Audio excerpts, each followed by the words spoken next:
মধ্যপ্রাচ্যে টানা যুদ্ধের উত্তাপ যেন প্রতিদিনই নতুন রহস্য তৈরি করছে।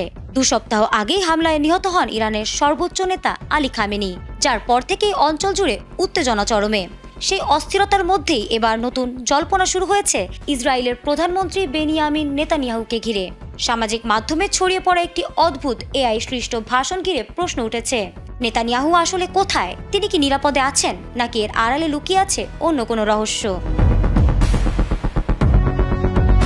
তেহরান ভিত্তিক সংবাদ মাধ্যম তাসনিম জানিয়েছে, এই বিতর্কের সূত্রপাত করেছেন ব্রিটিশ রাজনীতিক জর্জ গ্যালোওয়ে। 13 মার্চ নিজের এক্স অ্যাকাউন্টে তিনি নেতানিয়াহুর একটি এআই তৈরি ভিডিও ভাষণ নিয়ে প্রশ্ন তোলেন।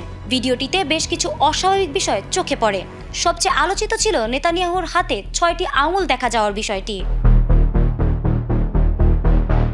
প্রশ্ন এখন ঘনীভূত হচ্ছে একটি বিষয় ঘিরে, নেতানিয়াহু কি আদৌ জীবিত আছেন, নাকি তাকে আড়াল করে যুদ্ধ চালিয়ে যাওয়ার জন্যই সামনে আনা হয়েছে এই এআই ভাষণ? স্পষ্ট কোনো উত্তর এখনো নেই, আর সেই অজানাই মধ্যপ্রাচ্যের চলমান যুদ্ধকে ঘিরে রহস্যকে আরো ঘনীভূত করে তুলছে। গ্যালোওয়ে প্রশ্ন তোলেন, এটা কি সত্যিই ঘটেছে? কেন ইসরায়েল গত রাতে নেতানিয়াহুর একটি এআই ভাষণ প্রকাশ করলো, যেখানে প্রধানমন্ত্রীকে আক্ষরিক অর্থেই 6 আঙুল দেখাতে দেখা যায়? তিনি এখন কোথায়? আর তার এই মন্তব্য দ্রুতই সামাজিক মাধ্যমে ছড়িয়ে পড়েছে এবং নতুন করে সন্দেহ উস্কে দিয়েছে। তিনি শুধু নেতানিয়াহু নয়, ইসরায়েলের কট্টর ডানপন্থী মন্ত্রী ইতামার বেন গাভিরকেও নিয়ে প্রশ্ন তুলেছে। গ্যালোওয়ের ভাষায় বেন গাভির কোথায় এবং কেন পশ্চিমা সংবাদ মাধ্যম এসব প্রশ্ন তুলছে না?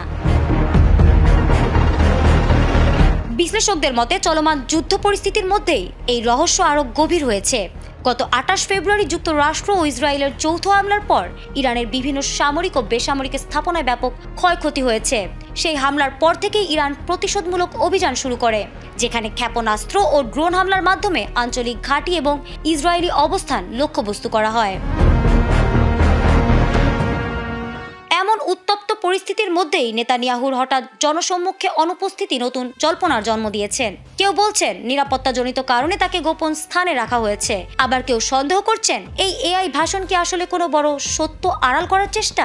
তবে এখনও ইসরায়েল সরকার এ বিষয়ে স্পষ্ট কিছু জানায়নি। ফলে প্রশ্নটা থেকেই যাচ্ছে, এটা কি কেবল প্রযুক্তির ভুল, নাকি এর পেছনে লুকিয়ে আছে আরো বড় কোনো রহস্য?